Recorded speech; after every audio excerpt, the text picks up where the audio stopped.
Hello there everyone and welcome to Death by Tree. As it is the year 2017, this marks the 100-year anniversary of the Bolshevik Revolution, which took place in Russia. At the time, Russia was led by Tsar Nicholas of the Romanov dynasty, and he was widely disliked. He consistently dissolved the Duma, or Russian parliament, whenever they disagreed with him. This proved him to be extremely authoritarian, and people did not like this. This alone, coupled with the rampant wealth disparity and a great population of people who were starving and without work, was enough to earn Russia a large population of dissidents, socialists, communists, anarchists, you name it. Russia had also failed to industrialize, and thus the economy was predominantly made up of impoverished agrarian workers supporting a highly wealthy and autocratic imperial ruler. To make matters even worse, Russia decided it would be a good idea to enter World War I. It wasn't a good idea.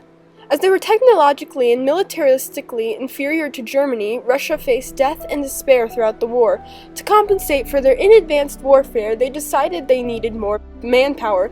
Thousands of untrained peasants were forced into battle, and they faced death and despair.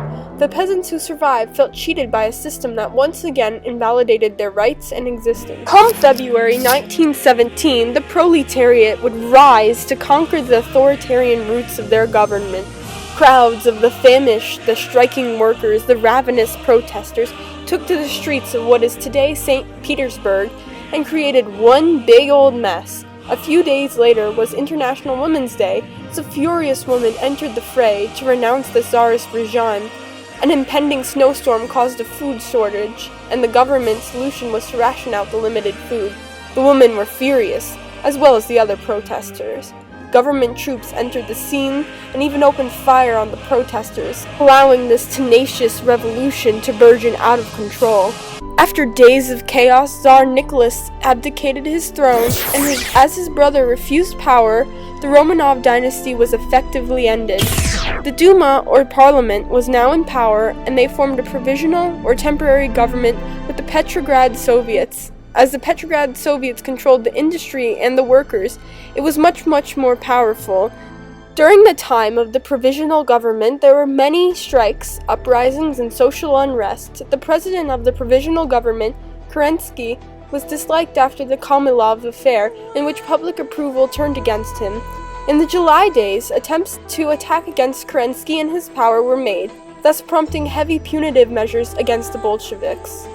Leon Trotsky, who had connections with the Petrograd Soviets, led the Bolshevik uprising in October of 1917. The coup was made up of a Red Guard, who were proletariat and volunteers with little military background, and they were stationed across significant and strategic places within the city.